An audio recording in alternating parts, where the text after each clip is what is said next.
बिस्मिल्लाहिर्रहमानिर्रहीम इन्नल हम्दुलिल्लाहि नहमदुहु व नस्तईनुहु व नस्तगफिरुहु व नऊज़ु बिल्लाहि मिन शुरूरि अनफुसिना व मिन सय्यिआति अअमालिना मन यहदिहिल्लाहु फला मुदिल्ल लहु व मन युद्लिल फला हादिय लहु व अशहदु अन ला इलाहा इल्लल्लाहु वहदहु ला शरीका लहु व अशहदु अन्ना मुहम्मदन अब्दुहु व रसूलुहु सल्लल्लाहु अलैहि व अला आलिहि व सहबिहि व मन तबिअहुम बिइहसान इला यौमिद्दीन। अल्लाहुम्मा अल्लिमना मा यनफअुना वन्फअना बिमा अल्लमतना व ज़िदना इल्मन व फ़िक़्हन फ़िद्दीन। रब्बना तक़ब्बल मिन्ना इन्नका अंतस समीउल आलिम व तुब अलैना इन्नका अंतात तव्वाबुर रहीम। আমাদের আজকের আলোচনার বিষয়বস্তু হচ্ছে বই পড়া এবং বিনোদন। পৃথিবীর কোন দেশের লোক সবচেয়ে বেশি বই পড়ে? একটা স্ট্যাটিস্টিক্সে দেখা যায় যে জার্মানির লোকেরা সবচেয়ে বেশি বই পড়ে। জার্মানিতে গড়ে একজন লোক বছরে 28 থেকে 30টা বই পড়ে। সেই জায়গায় এর বিপরীতে আরব বিশ্বের একই স্ট্যাটিস্টিক্সে দেখা যায় যে আরব বিশ্বে আরবরা বছরে অর্ধেকটা বই পড়ে গড়ে, খুব বাড়িয়ে ধরলে। আরেকটা স্ট্যাটিস্টিক্স দেখা যায়, এটা ইউনেস্কোর প্রকাশিত একটা রিপোর্টে দেখা যায় যে আরব বিশ্বে আরব বাচ্চারা বছরে গড়ে 6 মিনিট বই পড়ে। তাহলে দেখা যাচ্ছে যে আমাদের মুসলিমদের মধ্যে বই পড়ার দিকে আগ্রহ কম, এবং বিশেষত বড়দের মধ্যে এটা কম, আর ছোটদের মধ্যে আরও বেশি কম। অথচ এই উম্মাত হচ্ছে পড়া এবং লেখার উম্মাত। প্রথম যে আয়াত নাজিল হয়েছে আল্লাহ রাসূল সাল্লাল্লাহু আলাইহি ওয়াসাল্লাম প্রতি, আমরা জানি সেটা হচ্ছে ইকরা, পড়ো। এবং এই একই আয়াতে প্রথম আয়াতগুলোর মধ্যে লেখার কথাও আছে, ইকরা বিসমি রাব্বিকাল্লাযী খালাক খালাকাল ইনসানা মিন আলাক ইকরা ওয়া রাব্বুকাল আকরাম আল্লাযী আল্লামা বিল কলম, যিনি কলমের দ্বারা শিক্ষা দিয়েছেন। তাহলে এই উম্মাত হচ্ছে লেখা এবং পড়ার উম্মাত। এই উম্মাতের মিরাকেল হচ্ছে একটা বই, একটা গ্রন্থ, কিতাব। আল কোরআনের যে দুইটা নাম, অন্যতম দুটো নাম, একটি হচ্ছে আল কিতাব আর একটা হচ্ছে আল কোরআন। আল কিতাব হচ্ছে গ্রন্থ, আল কোরআন হচ্ছে যা বেশি বেশি পড়া হয়, যা বারবার পড়া হয়। তাহলে লেখাপড়ার সাথে আমাদের খুব বেশি সংস্রব থাকার কথা ছিল, কিন্তু দুঃখজনকভাবে আমরা বই পড়া থেকে সরে গিয়েছি। বই পড়া আমাদের সার্বিক উন্নতি, জাগতিক উন্নতি কিংবা আখিরাতের উন্নতি, সব উন্নতির সাথে, মানসিক উৎকর্ষের সাথে, বুদ্ধিবৃত্তিক উৎকর্ষের সাথে, মেধার বিকাশের সাথে সরাসরি সম্পৃক্ত একটি বিষয়। এই জন্য সন্তান প্রতিপালনের আলোচনায় বই পড়ার বিষয়টি আলোচনা না করলেই নয়। বর্তমানে যেহেতু উম্মাহ হিসেবে আমরা বই পড়া থেকে অনেকটা দূরে সরে গিয়েছি, এই জন্য এই বিষয়টি আলোচনার গুরুত্ব অত্যন্ত বেশি বর্তমান সময়ে। যদি এই উম্মাদকে আখিরাতের দিক থেকে এবং জাগতিক দিক থেকে উন্নতি করতে হয়, তাহলে বই পড়ার অভ্যাস আবার ফিরিয়ে আনতে হবে, 1 নম্বর। দ্বিতীয়ত, বই পড়ার পাশাপাশি আরেকটি গুরুত্বপূর্ণ বিষয় হচ্ছে বিনোদন।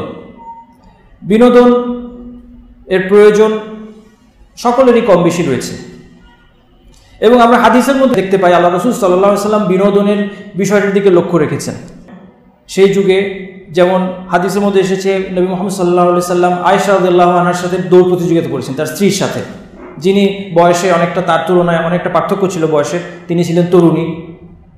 তাকে নিয়ে তিনি দৌড় প্রতিযোগিতা করেছেন, তিনি তাকে খেলা দেখিয়েছেন। এই ঘটনাগুলো আমরা জানি, হাদিসগুলো আমরা জানি। নবী মসজিদ নববীতে একদল লোক এসে শরীরচর্চা করছিল। আল্লাহ রাসূল সাল্লাল্লাহু আলাইহি ওয়াসাল্লাম আয়েশা রাদিয়াল্লাহু আনহাকে সেই শরীরচর্চা দেখার জন্য তাকে সাথে করে নিয়ে গেলেন, এবং যতক্ষণ না তিনি ক্লান্ত হলেন ততক্ষণ তিনি সেই খেলাধুলার দৃশ্য তাকে দেখালেন, এবং তিনি বাচ্চাদের সাথে খেলতেন।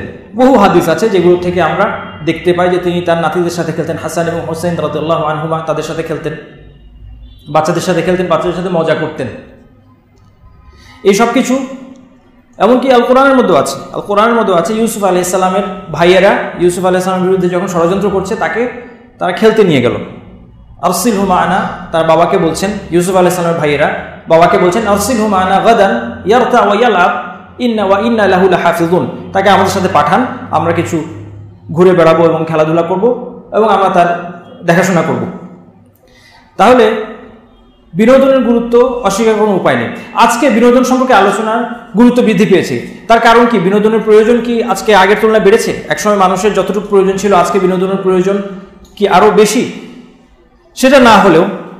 সেটা বাস্তবতা না হলেও আরেকটি কারণে বিনোদনের আলোচনার গুরুত্ব বৃদ্ধি পেয়েছে, তা হচ্ছে এই যে আজকের যুগে আমাদের সন্তানদের সামনে ইসলাম বিরোধী এবং শরীয়ত বিরোধী বিনোদনের যে হাতছানি, সেই হাতছানি অনেক বেশি।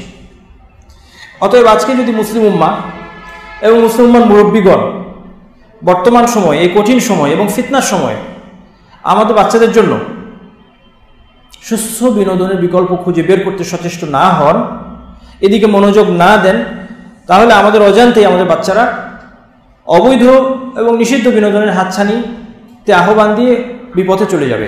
এই অনাকাঙ্ক্ষিত অবস্থা যেন না হয়, এই জন্য আজকে বিনোদনের গুরুত্ব বৃদ্ধি পেয়েছে। বিনোদন সম্পর্কে আলোচনার এবং বিনোদনের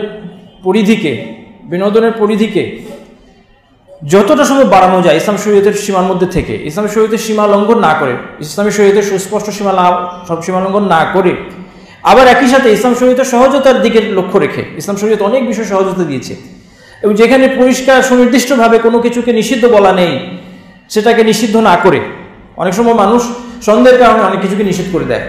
সন্দেহের কারণে মানুষ বলে দেয় এটা হারাম, না জানার কারণে বলে দেয় এটা হারাম অথবা এতে আমার আপত্তি আছে। বরং আমরা উল্টো নীতি অবলম্বন করতে পারি বর্তমান যুগে। বিপরীত নীতি হচ্ছে না জানার কারণে বলি যে আচ্ছা এটা চলতে পারে, যতক্ষণ না আমার কাছে এভিডেন্স আসছে যে এটা নিষেধ ততক্ষণ এটা আমার জন্য, আমার পরিবারের জন্য হালাল থাকতে পারে। বিশেষ করে বর্তমান যুগে হয়তোবা অতিরিক্ত বাড়াবাড়ি করা এসব বিষয়ে হিতে বিপরীত হতে পারে আমাদের সন্তানদের জন্য। এই জন্য সন্তান প্রতিপালনের সঙ্গে এই গুরুত্বপূর্ণ এই দুটি বিষয় আলোচনা আজকে আমরা করতে চাচ্ছি, বই পড়া এবং বিনোদন। মাঝখানে ও যুক্ত করার অর্থ হচ্ছে এই যে বই পড়া কিন্তু শুধুই বিনোদনের উপকরণ নয়, বরং তারও পূর্বে বই পড়ার ফান্ডামেন্টাল কতগুলো উপকারিতা আছে, যে উপকারিতাগুলো আমরা সবাই স্বীকার করি, এ ব্যাপারে আমরা সবাই একমত এবং সবাই জানি। কিন্তু কথা হচ্ছে তারপরেও বই পড়ার অভ্যাস আমাদের মধ্যে নেই, আমাদের সন্তানদের মধ্যে নেই, আমাদের সমাজে বই পড়ার উদাহরণ নেই। একজন পণ্ডিত ব্যক্তি, একজন মুসলিম পণ্ডিত, একজন আলেম, তিনি একটা উদাহরণ দিচ্ছিলেন যে ট্রেনে করে ইউরোপের কোনো এক শহর থেকে আরেক শহরে যাচ্ছেন ট্রেনে করে। তার পাশে ছিলেন এক মহিলা এবং মহিলার সাথে 5-6 বছরের একটা ছোট্ট শিশু। ট্রেনে উঠেই ওই বাচ্চা কান্নাকাটি ঘ্যান শুরু করলো এবং সেটা খুব বিরক্তিকর মাত্রায়। অনেক সময় বাচ্চারা আমরা দেখি বাসে, ট্রেনে, প্লেনে বিরক্ত হয়ে যায়। তো বাচ্চা ট্রেনে উঠে কান্নাকাটি শুরু করেছে খুব বিরক্তিকর মাত্রায় এবং সবাই বিরক্ত হচ্ছে। কিছুক্ষণ পর মা তাকে থামানোর জন্য ব্যাগ খুললেন। তো উনি বলছেন যে আমি ভাবতে শুরু করলাম যে সেখান থেকে কী বের হতে পারে, বাচ্চাকে ঠান্ডা করার জন্য ব্যাগ থেকে কী বের হবে। তিনি বলছেন যে আরব বিশ্বে, তিনি আরব বিশ্বের কথা বলছেন যেহেতু তিনি আরব, তিনি বলছেন যে আরব বিশ্বে একজন মা ব্যাগ খুলে কী বের হতে পারে, ব্যাগ থেকে হয়তো চকলেট বের হবে, চিপস বের হবে, টাকা পয়সা বের হবে ইত্যাদি। কিন্তু মজার বিষয় হচ্ছে ওই মা বাচ্চাকে যেটা দিলেন সেটা হচ্ছে একটা বই, এবং সে বাচ্চা খুবই ছোট, তার এখনো বইয়ের সব কথা বোঝার বয়সও হয় নাই, 5-6 বছর বাচ্চা। সে ওই বই নিয়ে সারা ট্রেন, সারা সফর ঠান্ডা থাকলো। তাহলে দেখা যাচ্ছে, এবং এরকম আরও অনেক উদাহরণ দেওয়া যায়। আপনি লাইব্রেরির কথা চিন্তা করুন, লাইব্রেরি এবং বইয়ের দোকান। আপনারা যারা বিদেশে গিয়েছেন, পাশ্চাত্যের দেশগুলোতে আপনারা যারা গিয়েছেন, সফর করেছেন, সেখানে নিশ্চয়ই আপনারা দেখেছেন যে সেখানকার লাইব্রেরিতে এবং বইয়ের দোকানে অনেক লম্বা লাইন থাকে। একতলা শেষ হয়ে লাইন দোতলা সিঁড়িতে উঠে যায়। এরকম আমাদের দেশে কোথায় দেখা যায়? একমাত্র জায়গা হচ্ছে ব্যাংক। পাশ্চাত্যে এই লাইনটা দেখা যাবে অনেকখানে বইয়ের দোকানে, এবং সেখানে বইয়ের দোকানও অনেক ভিন্ন কিছু। আমরা যেরকম চিন্তা করি সেরকম না। আমার এক চাচা ছোটোবেলায় উনি নিউ মার্কেটে গিয়ে, নিউ মার্কেটে কিছু কমিক জাতীয় বই, নিউ মার্কেট তো আপনারা জানেন যে শেলফে রাখা থাকে, আবার শেলফের বাইরে মাটির উপর রাখা থাকে অনেক বই। তো সেখান থেকে নিয়ে উনি ওই কমিক জাতীয় জিনিস ওগুলো মানে না কিনে পড়ে ফেলতেন এবং আমাকে বুদ্ধি দিতেন যে এগুলো কেনার দরকার কি, ওখানে গিয়ে দাঁড়িয়ে দাঁড়িয়ে পড়ে ফেলা যায়। বাস্তবতা হচ্ছে যে এই প্র্যাকটিসটা কিন্তু ভালো। এটা পাশ্চাত্যে আপনারা যারা লাইব্রেরিগুলো দেখেছেন, আমি অবশ্য খুব একটা দেখিনি, আমি মানুষের কাছে শুনি, আপনাদেরকে বলছি, আপনারা ভেরিফাই করতে পারবেন যে সেখানে লাইব্রেরিগুলোতে এবং বইয়ের দোকানগুলোতে বই পড়ার জন্য ব্যবস্থা থাকে। বই পড়া ফ্রি, বই পড়তে টাকা লাগে না। পছন্দ হলে সেই বই কেনার জন্য ওই লাইন, যে লাইনের কথা আমরা বললাম।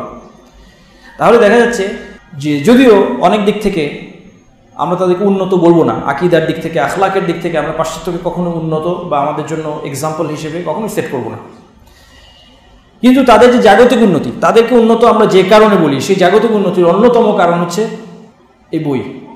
তারা ছোটোবেলা থেকে মাকে পড়তে দেখছে, বাবাকে পড়তে দেখছে, তারা ছোটোবেলা থেকে বইয়ের মর্যাদা বুঝতে শিখে। বিদেশ থেকে একটা বই কিনতে কত টাকা লাগে, একটা বইয়ের অনেক দাম। একজন লেখক হওয়া খুব কঠিন। বাংলাদেশের মতো জায়গায় নাসির শাহরুখও লেখক, কিন্তু আপনার বিদেশে একজন লেখক, তার লেখার মান সেরকম, তার যোগ্যতা সেরকম, যে কেউ লেখক হতে পারে না, এবং একটা বইয়ের অনেক দাম।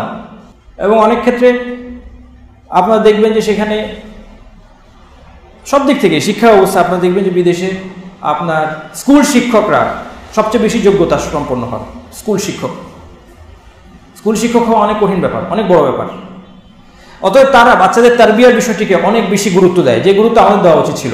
বিশেষত আমরা ইকরা এর উম্মাহ, যে উম্মাতের কাছে মিরাকেল হিসেবে নাজিল করা হয়েছে একটি কিতাব, একটি গ্রন্থ, এবং আমাদের পুরুষরা, মুসলিম মনীষীরা বই লেখার ক্ষেত্রে অসাধারণ সব এক্সাম্পল সেট করেছেন। অতএব মুসলিমরা বই পড়ার ব্যাপারে বিমুখ সারা জীবনই ছিল এমন না।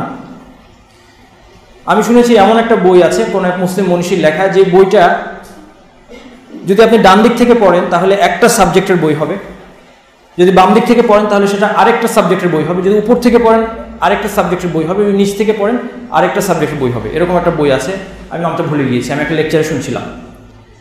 তাহলে এই ধরনের বই লেখা কখন সম্ভব হয় একটা জাতির পক্ষে? যখন সেই জাতি জ্ঞান চর্চার শেষ সীমায় পৌঁছে যায়। মোট কথা, বই পড়ার দিকে আমাদেরকে ফিরে আসতে হবে। আমরা আখিরাতের উন্নতি চাই বা জাগতিক উন্নতি চাই না কেন, আমাদের বই পড়া দিয়ে ফিরে আসতে হবে। এবং আমাদের আলোচনা সন্তান প্রতিপালন নিয়ে, আমাদের সন্তানদের মধ্যে বই পড়ার অভ্যাস ছোটবেলা থেকে ঢোকানো দরকার। আমাদের আলোচনা এই বইয়ের ভিত্তিতে আত-তারবিয়াতুর রাশিদা। বই পড়া নিয়ে অনেক কিছু জানার আছে, শেখার আছে। আমি আপনাদের মতো, আমিও ছাত্র, আপনারাও শিখছেন।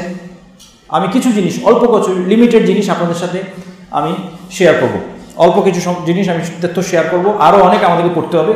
তো যে বই থেকে আমি বই পড়া নিয়ে আলোচনা করব তা হচ্ছে এই বইটি আত-তারবিয়াতুর রাশিদা, ডক্টর আব্দুল করিম বাক্কার, একজন চিন্তাবিদ, আরব চিন্তাবিদ। ইসলামী বিশ্বে, আরব বিশ্বে তাকে সবাই এক নামে চিনে। যেমন আমাদের দেশে আব্দুল আবু সাইদ, আব্দুল আবু সাইদের নাম বললে কাউকে চিনিয়ে দিতে হয় না যে আব্দুল আবু সাইদ কে, তার যোগ্যতা। তিনি একজন শিক্ষাবিদ, এক কথায় তিনি একজন নামকরা শিক্ষাবিদ, যদিও তার সাথে আমাদের আকীদার অনেক পার্থক্য থাকতে পারে, সেটা ভিন্ন কথা, কিন্তু শিক্ষাবিদ হিসেবে পরিচিত।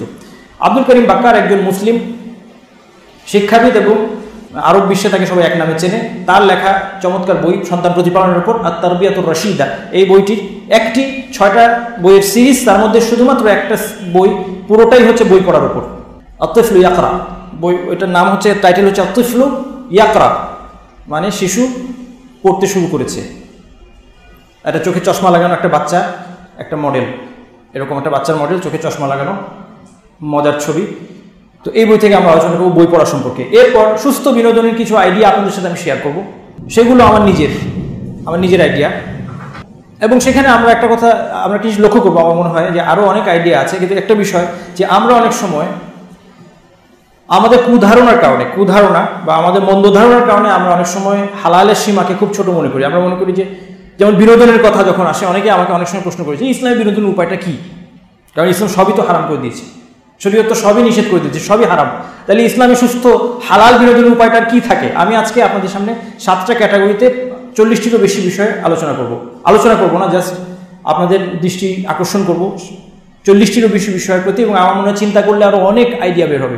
মূলত আমরা যখন আমাদের চিন্তা জগতে শরীয়তের পরিধিকে সংকীর্ণ করে দিই, আপনি দেখবেন আজকে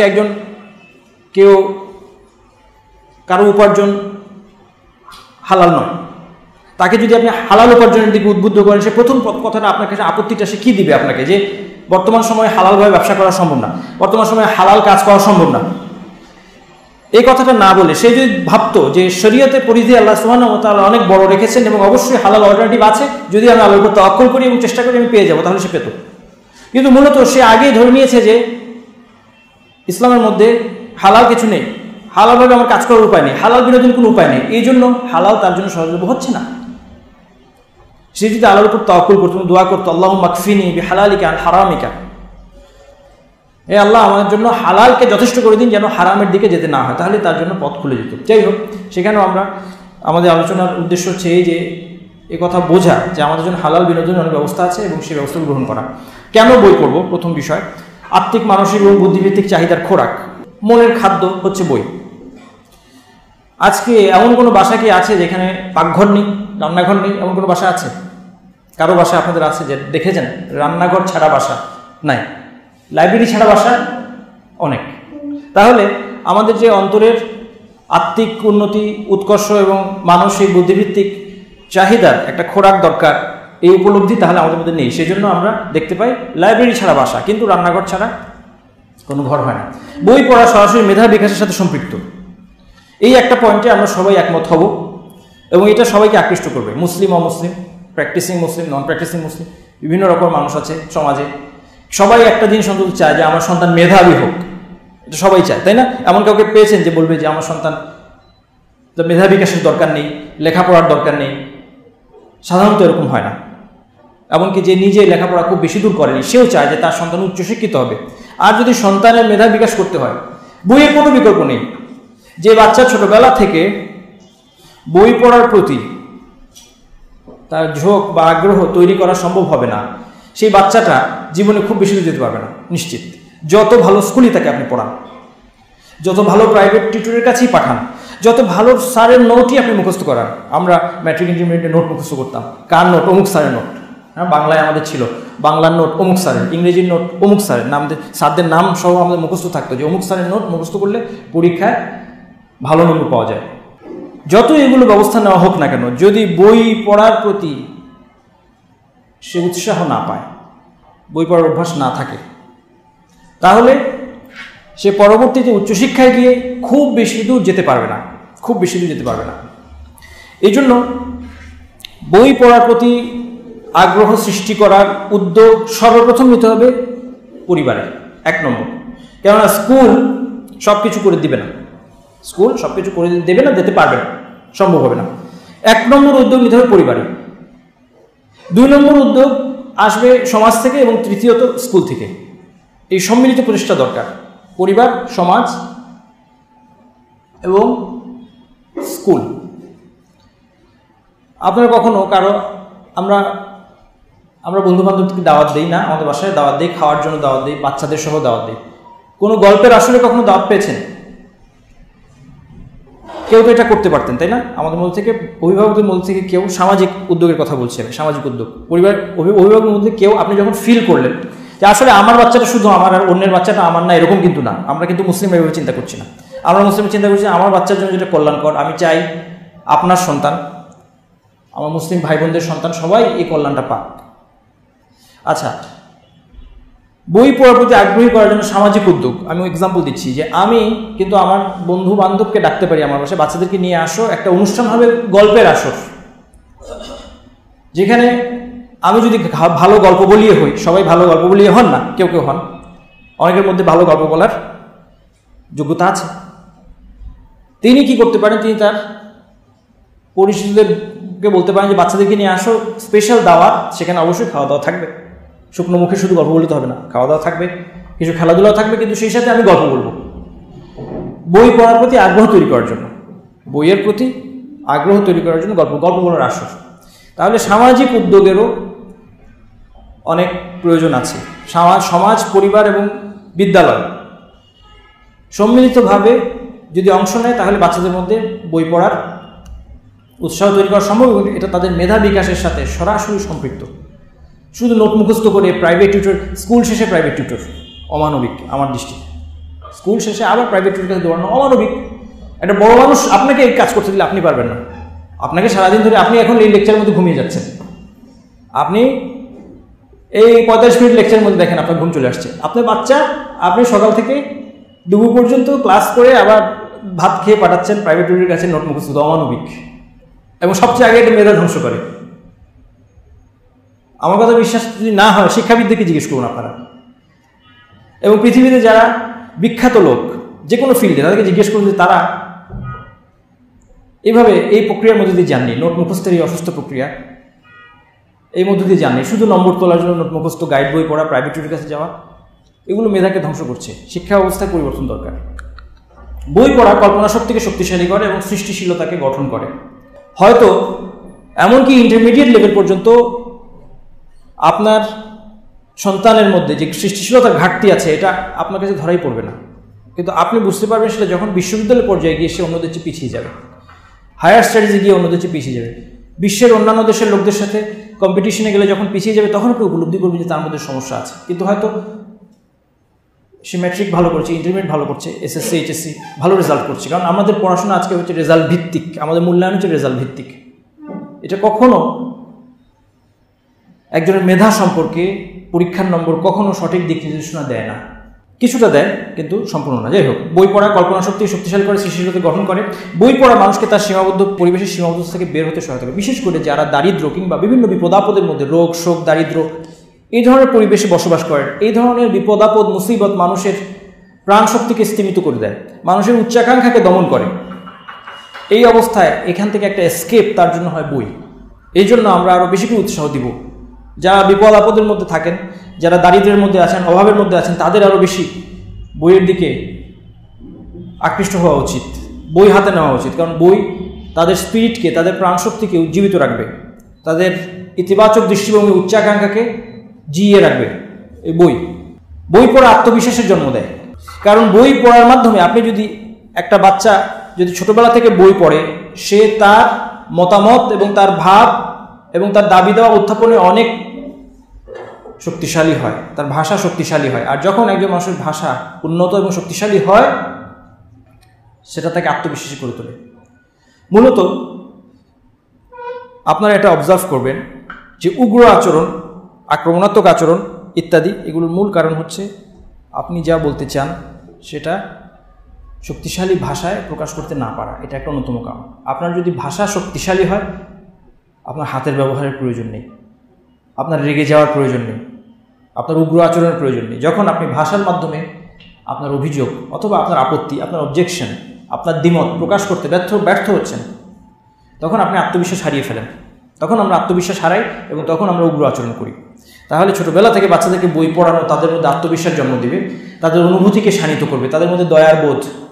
গল্প পড়ে আপনি দেখবেন কত বাচ্চা একটা গল্প শেষে তার চোখে পানি চলে আসে এবং সে বারবার সেই গল্প শুনতে চায়। তাহলে তার মধ্যে যে দয়ার অনুভূতি আছে, সেই অনুভূতি শানিত হচ্ছে এই গল্পের মাধ্যমে। বই, টেলিভিশন এবং কম্পিউটারের বিকল্প। অবশ্যই আমরা টেলিভিশন ঘর থেকে দূর করতে চাই সবাই। আর আমি কোনো হারাম ফতোয়া দিচ্ছি না, ঘর থেকে টেলিভিশন দূর করতে চাই জাগতিক উন্নতির স্বার্থে। যে ঘরে টেলিভিশন চলে, আখেরাত বাদ দেন, সেই ঘরে বাচ্চারা যদি সারাদিন টেলিভিশন দেখে, তাদের লেখাপড়া গোল্লা। জাগতিক উন্নতি পথ ব্যাহত। এই পৃথিবীতে উন্নতি তো সবাই চাই, তাহলে টেলিভিশন এবং কম্পিউটারের বিকল্প দরকার। কম্পিউটারের ব্যবহার হবে সীমিত। আর টেলিভিশনের খুব বড় কোনো ফায়দা নাই এই যুগে আর। হ্যাঁ, খবর দেখবেন, খবর রাখবেন, বেশি খবর রেখে করবেন কি, সেটা প্রথম প্রশ্ন। এত কিছু জেনে কী হবে? সেটা আমার কাজে লাগবে কিনা, তাই না? শার্লক হোমস একটা ক্যারেক্টার আছে, আপনারা তো জানেন নিশ্চয়ই, না? শার্লক হোমসের বই পড়েছেন সবাই? শার্লক হোমসের গল্প অনেকে পড়েছেন, না? শার্লক হোমসের কথা হচ্ছে যে পৃথিবী সূর্যের চারদিকে ঘুরে, না সূর্য চারদিকে পৃথিবী ঘুরে, সূর্য পৃথিবীর চারদিকে ঘুরে, না পৃথিবী সূর্যের চারদিকে ঘুরে, এটা জেনে আমার কোনো লাভ নেই। সুতরাং আমি এই অপ্রয়োজনীয় তথ্য আমার মাথায় রাখবো না। কারণ সে হচ্ছে গোয়েন্দা, সে অপরাধ বিজ্ঞান নিয়ে কাজ করে। তাহলে এটা জেনে তার কী লাভ? সে বলছে এই তথ্য আমার কী কাজে লাগবে? তো কিছু দিক থেকে আমাদের শার্লক হোমসের মতো হওয়া দরকার। অনেক তথ্য আমার মাথায় আছে যেগুলো আমাদের কোনো কাজে আসে না, এগুলো আমরা টিভি দেখে, খবর দেখে, এগুলো আমার মাথার মধ্যে বোঝাই করছি। তাহলে টেলিভিশন এবং কম্পিউটারের বিকল্প হচ্ছে বই পড়া। সব দিক থেকে বই পড়া উপকারী এবং টেলিভিশন সব দিক থেকেই বাচ্চার জন্য ক্ষতিকর। এই জন্য টেলিভিশনকে ঘর থেকে বের করতে পারলে সবচেয়ে ভালো। যদি বের নাও করেন, 1 নম্বর অবশ্যই এনশিওর করতে হবে ইসলাম বিরোধী কিছু সেখানে চলছে না। আর যদি ধরে নেই যে সব চ্যানেল আপনার ইসলামিক, তারপরেও এর সামনে বাচ্চাকে কতক্ষণ বসতে দেবেন? সারাদিন না, নির্দিষ্ট সময়, আধা ঘন্টা, 40 মিনিট, 1 ঘন্টা অনেক বেশি। 1 ঘন্টা টেলিভিশনের সামনে বসে থাকা অনেক বড় সময়। যাই হোক, কেন বই পড়বো? বইয়ের সাথে আরেকটা বিষয় হচ্ছে গল্প বলা। যখনই বই পড়ার প্রশ্ন আসে, তখন গল্প বলার প্রশ্ন আসে। গল্প বলা, বই পড়ার প্রতি আকৃষ্ট করতে মা বাবা ছোটবেলা থেকে বাচ্চাকে গল্প বলেন। গল্প বলা মা বাবার সাথে বাচ্চার সম্পর্ককে দৃঢ় এবং সুন্দর করে। খাওয়ানোর জন্য কার্টুনের সামনে বসিয়ে দেওয়া বাচ্চাকে ক্ষতিকর, উচিত না। মা বাবার উচিত গল্প বলা, মায়ের উচিত বাচ্চাকে গল্প বলা এবং গল্পের স্টক তৈরি করা, সুন্দর সুন্দর গল্পের স্টক তৈরি করা। কেন বই পড়বো? সর্বশেষ শেখ বিন বাজ রহমতুল্লাহ আলাই, সৌদি আরবের প্রয়াত গ্র্যান্ড মুফতি ছিলেন, বড় আলেম একজন। তিনি অন্ধ ছিলেন, তিনি যুবক বয়সে অন্ধ হয়ে যান। এর আগে অবশ্যই তিনি অনেক পড়াশোনা করেছেন এবং এরপর চোখ হারানোর পরও তিনি পড়াশোনা অব্যাহত রেখেছেন, কারণ তার ছাত্ররা ছিল, তার সঙ্গী সাথীরা ছিল, তাদের সাথে তিনি পড়তেন একত্রে, নিজের চোখে দেখতে না পেরে।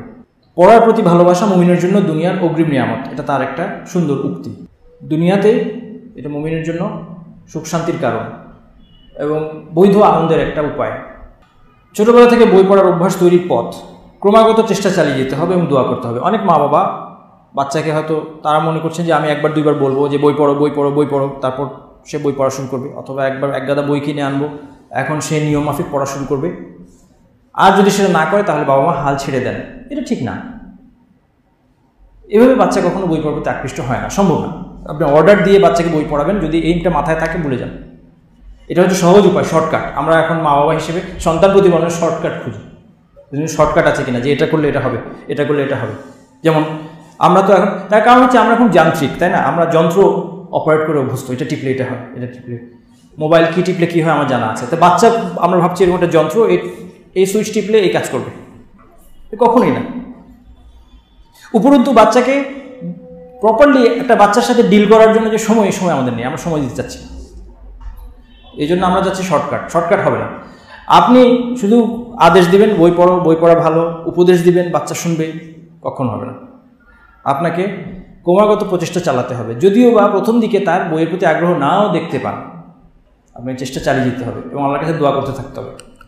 প্রথম 6 বছর খুব গুরুত্বপূর্ণ। বাচ্চার মেধা এবং ভবিষ্যতে তার ইনক্লাইনেশন, কোন দিকে সে ঝুঁকবে, কোন বিষয়ে সে আগ্রহ পাবে, কোন কাজগুলো করবে, এর একটা ব্লু প্রিন্ট গবেষকরা বলেন তৈরি হয়ে যায় প্রথম 6 বছরে।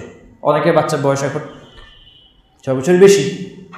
হ্যাঁ, যারা লেকচার শুনতে এসেছেন অনেকে অবিবাহিত আছেন, আবার অনেকে আছেন যাদের বাচ্চার বয়স 6 বছর বেশি হয়ে গেছে। যাই হোক, চেষ্টা করতে বাধা নেই, আমরা চেষ্টা করবো। কিন্তু যাদের বাচ্চারা এখনো ছোট আছে তাদের জন্য সুসংবাদ, এখন সময় আছে, চেষ্টা করুন। প্রথম 6 বছর কিন্তু গুরুত্বপূর্ণ। প্রথম 6 বছরে বই পড়ার প্রতি আগ্রহ এবং বই পড়ার ক্ষেত্রে যে বেসিক স্কিলগুলো, সেগুলো আপনি তার মধ্যে দিয়ে দেবেন।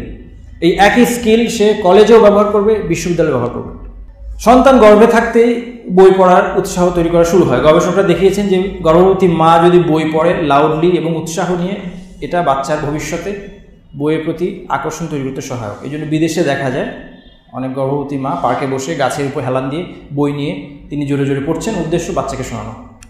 দুধের শিশুকে গল্প বলা, দুধ খাওয়ানোর সময় কিছু গল্প, কিছু ছড়া, বাচ্চা কিচ্ছু না বুঝলেও এটা তার অ্যাটেনশন ডেভেলপ করতে সহায়ক।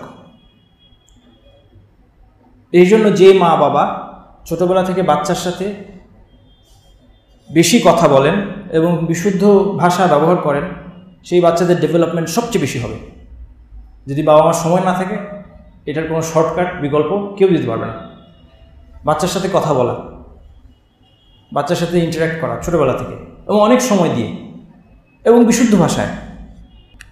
3 বছরের শিশু অ্যাটেনশন রাখতে পারে 5 মিনিট। এই বয়সে আসলে গল্পগুলো হবে 5 মিনিট, এর বেশি নয়, এবং এখানে পরিচিত ব্যক্তি বস্তু থাকবে। সাধারণত মা গল্প বলেন এই বয়সে, বাবার সম্পর্কে কিছু বলতে পারেন, তার ভাই সম্পর্কে, তার চাচা মামাদের সম্পর্কে, পরিচিত ব্যক্তি অথবা পরিচিত বস্তু।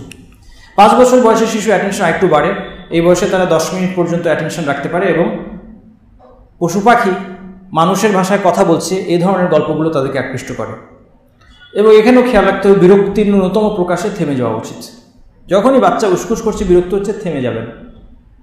বাচ্চা আল্লাহ তাআলার এমন এক সৃষ্টি যাকে চাপ প্রয়োগে খুব বেশি ফায়দা পাওয়া যায় না, বিশেষ করে এই ধরনের অভ্যাসের ক্ষেত্রে। 6 বছরে আরেকটু বাড়বে 15 মিনিট।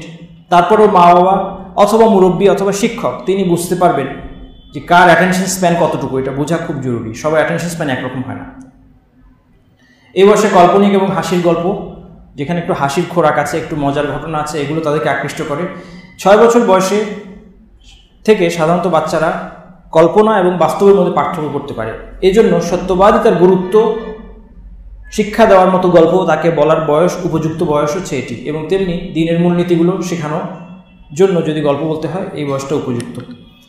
এরপর ছোটবেলা থেকে বাচ্চাদের বই পড়ার অভ্যাস করার জন্য বয়সের উপযোগী বই নির্বাচন করতে হবে।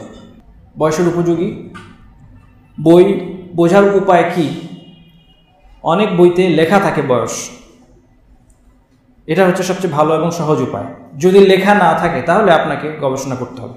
পড়া নিয়মিত এবং গোছানো না হলেও বই কেনা এবং উৎসাহ দিতে থাকা। আপনি যে বই চাচ্ছেন সে পড়ুক, সে সবসময় সে বই পড়বে না, তারপরেও আপনি তাকে উৎসাহ দিবেন এবং তাকে নিরাশ করবেন না। আমি আমার ছেলেদের জন্য কিছুদিন আগে এক গাদা বই কিনলাম। এখানে কিছু বই আছে আমি জানি আমার ছেলেরা উৎসাহ নিয়ে পড়বে, সায়েন্স ফিকশন জাতীয় কিছু বই আছে, এগুলো নিজের আগ্রহে পড়বে। আর কিছু বই ছিল যেগুলো আমি চাচ্ছি সে পড়ুক, কিন্তু স্বাভাবিকভাবে সে ওটা হাতে নিবে না বা প্রথমেই হাতে নিবে না, আমি কিনে রেখে দিয়েছি। ফলে একসময় যখন প্রিয় বইগুলি পড়া শেষ, বই পড়ার প্রতি আগ্রহ থাকার কারণে একসময় গিয়ে সে ওই বইটা যেটা একটু কঠিন এবং একটু সাহিত্যের মান উন্নত এবং তার জন্য উপকারী, ওই বইটাও হাতে নিয়ে সে পড়ে ফেললো, তাহলে আমার শুরু থেকেই খুব স্ট্রিক্ট নিয়মকানুনে তাকে বাধার দরকার নেই যে তুমি এই বই পড়বে, ওই বই পড়বে না। বই পড়ার অভ্যাস তৈরি করার জন্য যতটা সম্ভব প্রশস্ততা আমাদের দেওয়া উচিত, এবং তার বই পড়া খুব সিস্টেমেটিক হওয়ার প্রয়োজন নেই। বাচ্চারা গল্প শুনতে চায়, এই আবেদনে অবশ্যই মা বাবাকে সাড়া দেওয়া উচিত। এটাই হচ্ছে বই পড়ার প্রতি আগ্রহ তৈরির প্রথম ধাপ। এই জন্য তাকে গল্প বলতে হবে, যদি সময় না থাকে তাকে প্রতিশ্রুতি দিতে হবে যে অমুক সময় আমি তাকে গল্প বলবো। এবং বাচ্চাকে নিয়ে গল্প বলতে যখন মা কিংবা বাবা বসবেন, তাদেরকে চিন্তামুক্ত, টেনশনমুক্ত থাকা উচিত, যেন এই অপারেশনটা সফল হয়। বাচ্চাদেরকে কখনো দীর্ঘ ওয়াজ করা ঠিক না, বই পড়া নিয়েও না, অথবা বইয়ের বিষয়বস্তু নিয়েও না। বই পড়া নিয়ে তাকে দীর্ঘ ভাষণ দিয়ে কোনো লাভ হবে না। টেলিভিশন বইয়ের শত্রু, একথা আগেই বলেছি। যদি চান আপনার বাচ্চা বই পড়ার অভ্যাস তৈরি হোক, টেলিভিশন দূর করবেন বাসা থেকে এবং তার পছন্দের বিষয় দিয়ে শুরু করুন।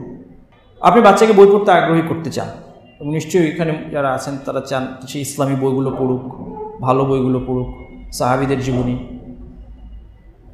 নবী সাল্লাল্লাহু আলাইহি ওয়াসাল্লামের জীবনী পড়ুক ইত্যাদি, কোরআন পড়ুক, কোরআনের তাফসীর পড়ুক। কিন্তু আপনি শুরু করার সময় কঠিন বিষয় দিয়ে শুরু করলে বই পড়ার প্রতি বিতৃষ্ণা তৈরি হবে। আপনি বিভিন্ন ইন্টারেস্টিং জিনিস নিয়ে আসুন। আমার মা, তিনি সবচেয়ে বেশি বই পড়ুয়া আমাদের ফ্যামিলিতে। আমি ছোটোবেলা থেকে মাকে সবসময় দেখতাম বই হাতে, দুপুরে বিশ্রামের সময় তিনি বই হাতে নিয়ে শুয়ে থাকতেন, এবং আমিও তার দেখা দেখি হয়তো বই হাতে নিতাম। উনি আমার ছেলেদের জন্য দোকান থেকে, নিউ মার্কেট থেকে অনেক বইয়ের সুন্দর সুন্দর সিলেকশন উনি করতে পারেন, যেটা আমি পারবো না গেলে। আমার বাসায় আমি দেখেছি উনি নিয়ে এসেছেন অনেক বই, যেগুলো আমি জীবনে খুঁজে বের করতে পারতাম না। যেমন একটা বই এরোপ্লেনের উপর, বিভিন্ন রকমের এরোপ্লেন, এবং একজন বৈমানিক লিখেছেন বইটি।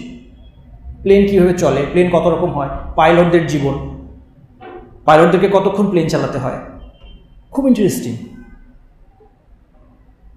এই ধরনের বই, শিকারের বই, জিম করবেটের বই আমার বাসায় অনেকগুলো আছে। আমার ছেলে পড়ে, আমার শিকারের প্রতি কোনো আগ্রহ নেই, আমি এতটা পড়ি না, কিন্তু সে দেখেছি শিকারের বইগুলো আগ্রহ নিয়ে পড়ছে, জীবজন্তু, পশু পাখি সংক্রান্ত বই।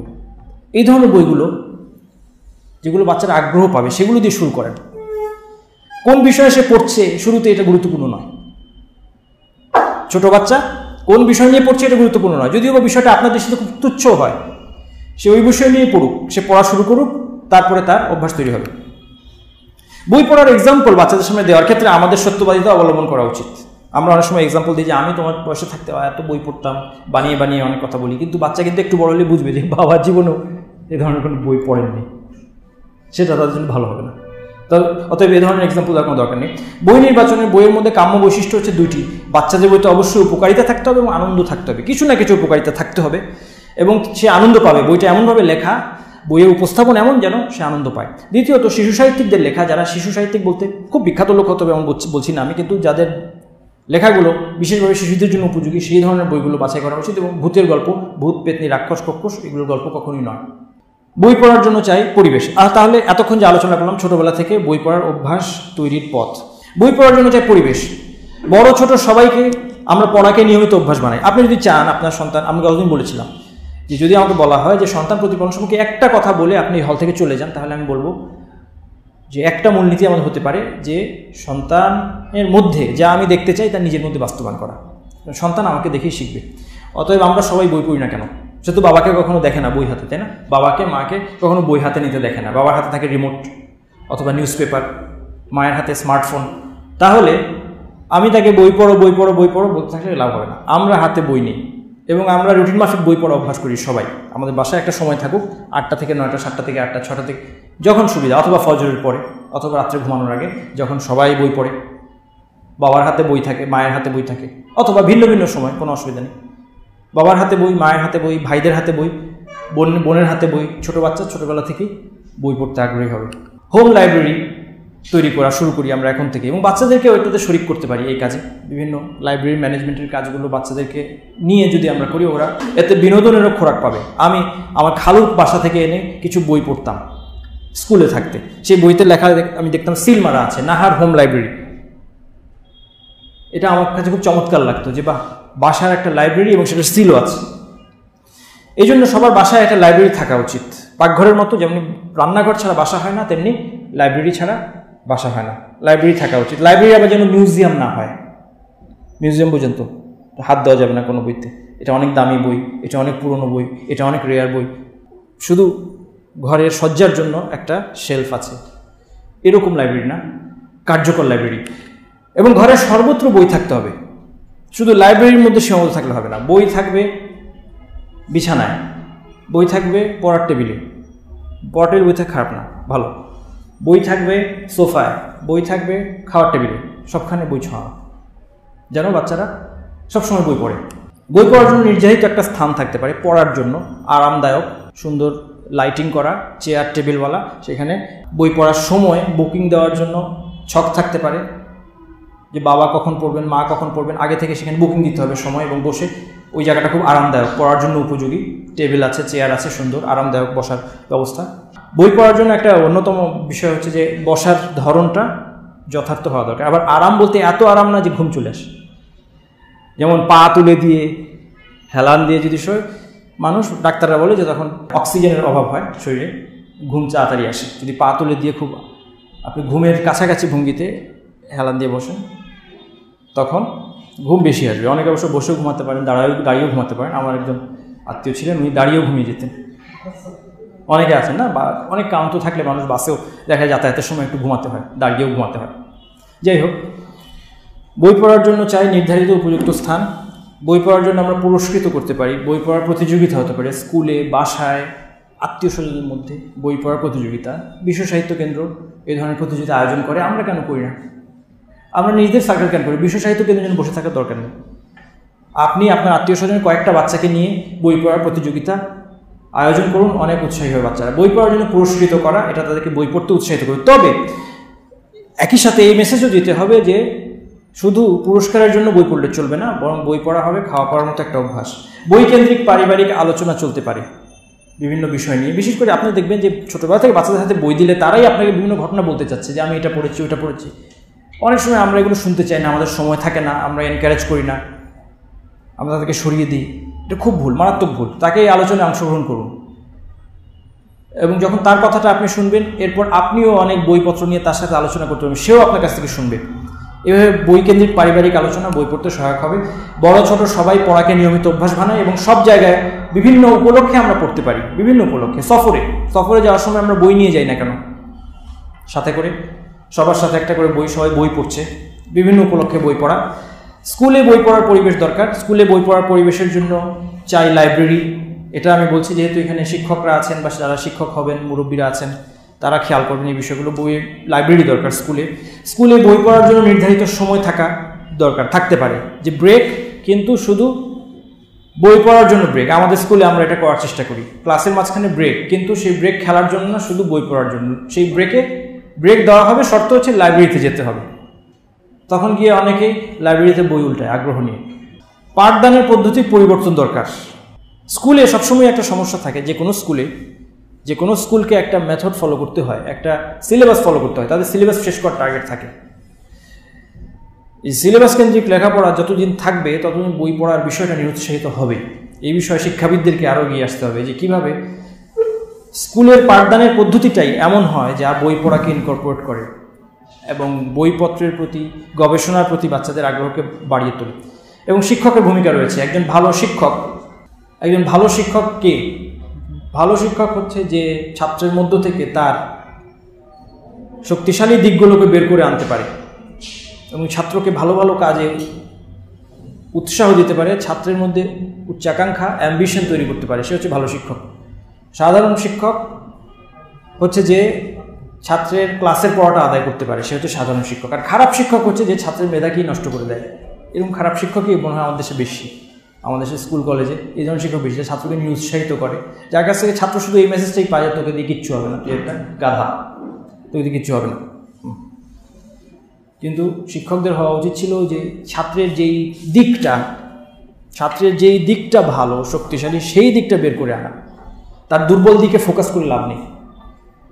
তুমি এটাতে খারাপ, ফোকাস করে লাভ নেই। ছাত্র যদি সব সাবজেক্টে খারাপ হয়, অঙ্কে ভালো হয়, তাহলে সে যে অঙ্কে ভালো, এদিকে ফোকাস করা উচিত। কেউ সাহিত্যে ভালো, সে যে সাহিত্যে ভালো, তাকে ফোকাস করা উচিত। কেউ হাতের লেখা সুন্দর, তার যে হাতের লেখা সুন্দর এই দিক তাকে এনকারেজ করা উচিত। প্রত্যেকেরই কোনো না কোনো স্ট্রং দিক আছে, সেটা বের করে আনা হচ্ছে ভালো শিক্ষকের কাজ। আর খারাপ শিক্ষকের কাজ হচ্ছে সবটাই মাটি করে দেওয়া, তোকে দিয়ে কিচ্ছু হবে না। বই পড়ার আগ্রহ তৈরির উপায় হচ্ছে বিষয়টিকে গুরুত্ব প্রদান করতে হবে। বই পড়ার বিষয়টিকে গুরুত্ব প্রদান করতে হবে। শুধু যে কথা আগে বলেছি, শুধু অর্ডার দিয়ে বই পড়ানো যাবে না, সম্মিলিত পাঠ। আমরা বই পড়ার জন্য একত্রিত হতে পারি, এটা বই পড়তে আগ্রহী করবে বাচ্চাদেরকে। আপনি বাসায় গিয়ে বাচ্চাদেরকে নিয়ে রাত্রে শোয়ার সময় বিছানায় আপনার কয়েকটা বাচ্চা আছে, তাদেরকে নিয়ে শুলেন, একটা বই নিয়ে আপনি তাদেরকে পড়ে পড়ে গল্প শোনালেন, সবাই মিলে অংশগ্রহণ করা। শুরুতে পড়ার অভ্যাস গঠন করার গুরুত্বপূর্ণ বিষয়বস্তু নির্বাচন নয়, একথা আগে গত হয়েছে। বই সবচেয়ে সুন্দর উপহার। বাচ্চাদেরকে বই পড়ার অভ্যাস করার জন্য আমরা বেশি বেশি বই উপহার দিই। অবশ্য বইয়ের উপহার অনেক সময় অনাকর্ষণীয় হয় বাচ্চার কাছে, এটাও ঠিক। আমরা ছোটোবেলায় আমাদের জন্মদিন হতো, এখন তো আমরা জন্মদিন করি না আলহামদুলিল্লাহ। ছোটোবেলায় জন্মদিন পালন করতাম, জন্মদিনে কেউ বই নিয়ে আসলে মন খারাপ লাগতো। আমাদের খেলনা টেলনা নিয়ে আসলে এগুলো ভালো লাগতো, বই নিয়ে আসলে মন খারাপ লাগতো। ছোটোবেলা থেকে রুটিন মাফিক গল্প পড়ে শোনানোর অভ্যাস ছোটোবেলা থেকে হতে পারে। এটা খুব উপকারী একটা বিষয়, বই পড়তে বাচ্চাদেরকে আগ্রহী করবে। গল্প বলার ক্ষেত্রে কিছু মূলনীতি আছে। 1 নম্বর হচ্ছে আনন্দদান। যদি গল্প আনন্দময় না হয়, যে গল্প বাচ্চাকে বলা হবে, তাহলে বাকি ফায়দাগুলো আসবে না।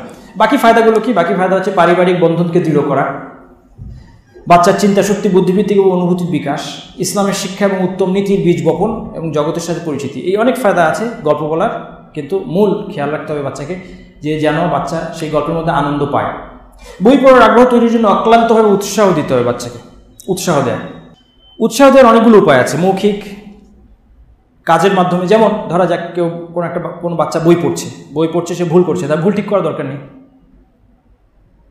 আমাদের দেশে আমাকে কোরআনের ক্ষেত্রে না, আমরা দেখতে পাই যে ছোটোবেলায়, যেমন আমি নিজে কোরআন পড়তে খুব আগ্রহ ছিল আমার ছোটোবেলায়, একটু পড়তে পারতাম, পড়ার চেষ্টা করতাম, কিন্তু অনেক সময় শুনতাম যে মানুষ বলতো যে না শিখে কোরআন পড়া যাবে না, কোরআন ভুল করে পড়া যাবে না। দেখুন, কিন্তু হাদিসের মধ্যে কিন্তু অন্যরকম উৎসাহ দেওয়া আছে। হাদিসের মধ্যে বলা আছে, এই হাদিসটা আল মাহিরু বিল কোরআন মা সাফারাতুল কিরামিল বারারা, যে কোরআন পাঠে দক্ষ সে লেখক ফেরেশতাদের সাথে অথবা ওহীর বাহক ফেরেশতাদের সাথে থাকবে কিয়ামতের দিন, তার মর্যাদা অনেক বেশি হবে। ওয়াল্লাযী ইয়াকরাউল কোরআন ওয়া ইয়াতাতাআতাউ ফীহি, আর যে কোরআন পড়তে গিয়ে সে আটকে যায়, বারবার কোরআন পড়তে গিয়ে আটকে যায়, কষ্ট করে কোরআন পড়তে হয়, ওয়া হুয়া আলাইহি শাকুন, তাকে কষ্ট করে কোরআন পড়তে হয়, লাহু আজরান, তার ডাবল সওয়াব, তার দ্বিগুণ সওয়াব। প্রথম ব্যক্তির তুলনায় দ্বিগুণ সওয়াব নয়, প্রথম ব্যক্তির মর্যাদা বেশি, যিনি কোরআন পাঠে দক্ষ তার মর্যাদা বেশি, কিন্তু এই ব্যক্তি যিনি কষ্ট করে পড়ছেন, তিনি ভুল করছেন আবার পড়ার চেষ্টা করছেন, তার সওয়াব দ্বিগুণ, কেননা তিনি কষ্ট করছেন এবং পড়ছেন, দুটা কাজ। পড়ার জন্য তিনি কষ্ট করছেন, আবার পড়ছেন, দুটা কাজ, ডাবল সওয়াব। এই জন্য আমাদের বাচ্চাদেরকে কখনোই তার ভুল ধরার দরকার নেই যে সঠিকভাবে তোমাকে পড়তে হবে, না, সে পড়ুক, সেটাই বড় কথা। বাচ্চা বই পড়ে না, সে বই হাতে নিল, বই হাতে নেওয়ার পর আমি তাকে বললাম যে তো এতদিনে বুঝতে পারলে যে বই পড়া কত উপকারী, তোমাকে তো কতদিন ধরে আমি বলছি। এই ধরনের কথা কিন্তু নেগেটিভ কথা, এই ধরনের কথা মানুষকে নিরুৎসাহিত করে, এই ধরনের কথা মানুষকে নসিহত গ্রহণে নিরুৎসাহিত করে। এটা একটা অন্যতম বিষয় যে কারণে মানুষ নসিহত নিতে চায় না আমাদের কাছ থেকে। আমরা যখন ওকে নসিহত করি, সে আমাদের সাথে দ্বিমত পোষণ করলো, কিন্তু কোনো একদিন সে হয়তো বুঝতে পারে যে ওনার কথাটা ঠিক ছিল, সে তখন ওই সঠিক পথে আসতে চায় না। কেন? আমার কারণে, কারণ সে জানে যে আমি যদি সেই সঠিক পথে আসি, এখন সে আমাকে কথা শোনাবে যে দেখেছো আমি তোমাকে আগেই বলেছিলাম। এই কথাটা আমরা ভুলে যাই বলা। এটা তারবিয়ার ক্ষেত্রে, দাওয়াতি ক্ষেত্রে একটা গুরুত্বপূর্ণ পদক্ষেপ। আমরা মানুষকে পুরনো ভুলটা স্মরণ করানোর জিনিসটা ভুলে যাই, যে দেখেছো আমি তোমাকে আগেই বলেছিলাম, এই কথাটা ভুলে যান। সে যদি ফিরে আসে সত্যি, তাহলে তাকে কখনোই পুরনো কথাটা স্মরণ করাবেন না। এটা হচ্ছে ইসলামের শিক্ষা। এই জন্য তাকে উৎসাহ দিতে হবে, তাকে এই ধরনের কথা বলা ঠিক না। অথবা বই হাতে নিতে দেখলে হ্যাঁ তোমাকে কিন্তু এই অভ্যাসটা রাখতে হবে, তার উপর প্রেশার ক্রিয়েট করা, তখন সে এই সমস্ত কারণে সে বই পড়ার প্রতি বীতশ্রদ্ধ হবে। তাকে উৎসাহ দেওয়ার আরও অনেক রকম উপায় হতে পারে। একজন মা বই পড়তে উৎসাহিত করার জন্য তিনি একটা বুদ্ধি বের করেছেন যে বাচ্চাদের ঘুমের একটা টাইম আছে, 9টা সাড়ে 9টার দিকে ঘুমিয়ে পড়তে হয় সবাইকে, নিয়ম, এবং এই নিয়মটা থাকা উচিত সব বাসাতেই। যদি মুসলিম পরিবারগুলো আগে ঘুমানো এবং ফজরের সময় সবাই মা বাবা বাচ্চারা সবাই ছোট বড় সবাই ফজরের সময় উঠে যাওয়া এবং রাত্রে আগে ঘুমানোর অভ্যাস না করে, তাহলে তারা পরিবার হিসেবে সফল হতে পারবে না। যাই হোক, তো সেই মা বাচ্চাদের শোয়ার ঘুমানোর একটা নিজস্ব সময় আছে, কিন্তু তিনি একটা জায়গায় ছাড় দিতেন, যদি কেউ বিছানায় শুয়ে শুয়ে বই পড়তো তাকে তিনি এক্সকিউজ করতেন। তার কথা হচ্ছে যতক্ষণ সে বই যদি সে পড়ে তাহলে তার ঘুমের সময়টা একটু বাড়ানো যেতে পারে। এটা একটা তাকে বই পড়তে উৎসাহ দিতে একটা চমৎকার বিষয়। এবং অনেকভাবে যদিও এটা নিয়ে দুই রকমের কথাই আছে গবেষকদের কাছ থেকে, যে রাত্রে শুয়ে শুয়ে বই পড়া ঘুমের আগে এটা কি ভালো না খারাপ, পক্ষে এবং বিপক্ষে যুক্তি আছে। পক্ষে কেউ বলছেন যে ঘুমটা বিক্ষিপ্ত হয় এক্ষেত্রে এবং ঘুমটা ভালো হবে না, আবার কেউ বলছেন না ঘুম গভীর হয়। যাই হোক, গবেষকদের মতভেদ থাকতেই পারে, এটা একটা উপায়। আরেকজন বাবা তিনি বই পড়ানোর জন্য কি করতেন, তিনি সিরিজ বই কিনতেন। ফলে কোনো একটা সিরিজের একটা বই যদি পছন্দ হয় বাচ্চাদের, তাহলে সবগুলোই সে পড়ে ফেলবে। এরকম বিভিন্ন টেকনিক হতে পারে উৎসাহ দেওয়ার জন্য। লাইব্রেরি এবং বইয়ের দোকানে আমরা নিয়মিত যাতায়াত করতে পারি। লাইব্রেরিগুলো খুঁজে বের করা, সেখানে তাদেরকে বই পড়তে নিয়ে যাওয়া, বইয়ের দোকানে বই কিনতে বাচ্চাদেরকে নিয়ে যাওয়া, এগুলো বই পড়তে উৎসাহিত করবে। উত্তম বই নির্বাচন করতে হবে, বয়স অনুপাতে উপযোগী এবং সহজ। বয়স অনুপাতে সহজ বই দিতে হবে। বয়সের তুলনায় যদি বই কঠিন হয়, যা বুঝতে তাকে তার ব্রেনের উপর চাপ সৃষ্টি হচ্ছে, তখন সে বই পড়তে চাবে না। তেমনি ভালো লেখকদের বই নির্বাচন করা উচিত। ঘুমানোর আগে বাচ্চাদেরকে গল্প বলার বেশ কিছু উপকারিতা আছে। প্রথমত, সারাদিন মা অথবা বাবা বাচ্চাদেরকে বিভিন্ন আদেশ দেন, বকা দেন। এর ফলে তাদের আদেশ নিষেধ, দিক নির্দেশনা, কখনো বকা দেওয়া, ধমক দেওয়া, এগুলোর কারণে তাদের মধ্যে সম্পর্ক জীর্ণতা তৈরি হয়। তাদের মধ্যে যে সম্পর্ক মা বাবার সাথে বাচ্চার যে ভালোবাসা এবং স্নেহ মমতার সম্পর্ক, সে সম্পর্কে যে কিছুটা জীর্ণতা আসে, রাত্রিতে গল্প বলার মাধ্যমে সেটা দূর হতে পারে। বিশেষ করে ছোট বাচ্চারা এগুলো খুব এনজয় করে। এবং মা কিংবা বাবা যখন বাচ্চাকে নিয়ে শুয়ে রাত্রিতে গল্প বলেন, তখন বাচ্চার মধ্যে দয়া, নিরাপত্তা এবং পাশে থাকার অনুভূতি মজবুত হয়। ডাক্তাররা বলেন যে এতে বাচ্চার শরীরে হরমোনের ভারসাম্য রক্ষা হয়। এটা ডাক্তাররা ভালো বলতে পারবেন। এই সময় গল্প আনন্দদায়ক হওয়া চাই। এখানে একটা কথা লেখা আছে আমার প্রেজেন্টেশনে, the customer is always right. এই কথাটার অর্থ হচ্ছে এই যে গল্প আনন্দদায়ক কি না সেটা আপনি বুঝবেন কিভাবে, যদি বাচ্চার কাছে ভালো লাগে। সেটাই একমাত্র ক্রাইটেরিয়া। যদি বাচ্চার কাছে মজা না লাগে, আপনি যতই বলেন যে না এই গল্পটা তো ভালো, এটা কেন তুমি পছন্দ করছো না, এটা কাজ করবে না। ধরে নেবেন যে বাচ্চার মজা লাগাটাই হচ্ছে এখানে মূল মাপকাঠি। এই গল্প সঠিক দৈর্ঘ্যের হওয়া চাই, যেন খুব লম্বা না হয়। বাচ্চার প্রশ্নের উত্তর দেওয়া উচিত। বাচ্চা এ সময় বিভিন্ন প্রশ্ন করতে পারে, এর উত্তর যত্ন সহকারে দেওয়া উচিত এবং তাকে এর বিপরীতে কোনো কঠিন প্রশ্ন না করা উচিত। তার সাথে ইন্টারাকশনের জন্য প্রশ্ন করা যেতে পারে, যে বলো তো তোমার কি মনে হয় পরে কি হবে। কিন্তু তাকে পরীক্ষা করার জন্য প্রশ্ন করা, সেটা ঘুমের সময় গল্প কিংবা অন্য সময় বাচ্চাদেরকে কোনো বই পড়তে দিয়ে বই পড়ার পর যদি তাকে বলা হয় বলো তুমি কি বুঝলে, এই বই থেকে তুমি কি বুঝলে বলো, বলতে না পারলে তাকে আপনি তিরস্কার করলেন। এগুলো বই পড়ার প্রতি অনীহা তৈরির কারণ। জটিল না হওয়া, রাত্রে ঘুমের সময় যে গল্পটা বাচ্চাকে বলা হবে তার বিষয়বস্তু জটিল না হওয়া চাই, কেননা তখন স্বাভাবিকভাবে মস্তিষ্ক ক্লান্ত থাকবে। এবং এই সময় অনুভূতির একাত্মতা থাকলে ভালো, অর্থাৎ যিনি গল্প বলছেন মা অথবা বাবা, তিনি যদি গল্পের বিষয়বস্তুকে নিজের মন থেকে অনুভব করেন তাহলে সেটা বাচ্চার জন্য বেশি গ্রহণযোগ্য হবে। এই জন্য এই সময় নিজের জীবনের কিছু কাহিনীও বাচ্চাকে বলা যেতে পারে। এবং অবশ্যই এই গল্পের একটা সুন্দর পরিসমাপ্তি হওয়া উচিত এবং গল্পটা এমন হওয়া উচিত যা বাচ্চাদের কল্পনার জগৎকে নাড়া দেয়। এগুলো হচ্ছে ঘুমানোর আগে গল্প বলার ক্ষেত্রে কিছু গাইডলাইন্স।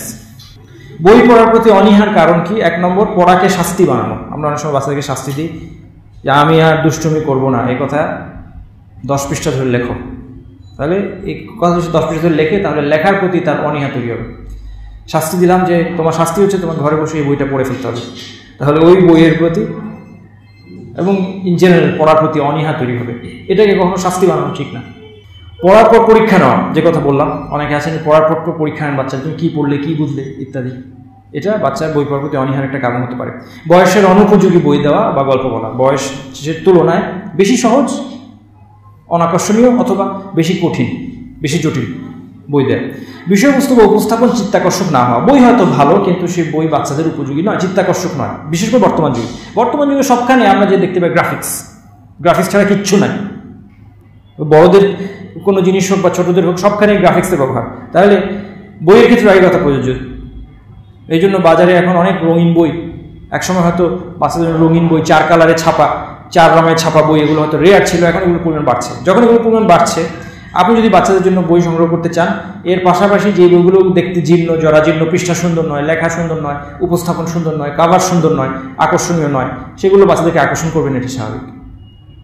যেহেতু এই গ্রাফিক্সের ব্যবহার বেড়েছে, এই জন্য এদিকেও কিছুটা খেয়াল করতে হবে যেন বিষয়বস্তু এবং উপস্থাপন চিত্তাকর্ষক হয়।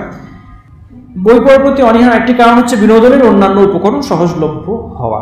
বাচ্চারা সহজে এখন কম্পিউটার গেমস পাচ্ছে, মোবাইল ফোনে, আপনার ফোনে অনেক গেমস আছে, আপনার বাচ্চারা এগুলো খেলে। যাদের বাচ্চা আছে নিশ্চয়ই সবার বাচ্চাই আপনার মোবাইল ফোনে সে গেমস খেলতে চায়, সে টেলিভিশন দেখছে, অনেক বিনোদনের উপকরণ আছে। এই কারণে বইয়ের প্রতি আকর্ষণ কমে আসছে। এগুলো হচ্ছে বইয়ের প্রতি অনীহার কিছু কারণ। বই পড়া নিয়ে আমাদের আলোচনা এখানে শেষ। এরপর অনেক কিছু আরও জানার আছে, বই কীভাবে পড়তে হবে, কোন বয়সে কোন বই পড়তে হবে। অনেকে বইয়ের লিস্ট চান আমার কাছে, অনেকে অনেক সময় বলেছেন যে একটা বইয়ের লিস্ট দেন।